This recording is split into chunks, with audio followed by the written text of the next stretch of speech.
ఒక చిన్న నవ్వు చాలు మన మనసులో ఉన్న బాధ పోవటానికి. ఒక చిన్న మాట చాలు ఇద్దరి మధ్య స్నేహం చిగురించటానికి. ఒక స్నేహితుడు చాలు మన జీవితం మారిపోవటానికి. అలాంటి స్నేహితులున్న ప్రతి వాడు కూడా అదృష్టవంతుడు. ఎందుకంటే ఈ రోజుల్లో అన్నదమ్ముల మధ్య లేకపోతే అక్కా చెల్లెళ్ళ మధ్య ఎవరి మధ్య కూడా శృతులు ఉండట్లేదు.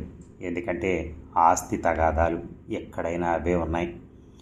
అందుకనే ఒక స్నేహితుడు, మంచి స్నేహితుడు మనకేమీ ఆర్థిక సహాయం చేయనక్కర్లా, కానీ మన భుజం మీద చెయ్యేసి నేనున్నాను అని చెప్పగలిగిన ఒక అండ,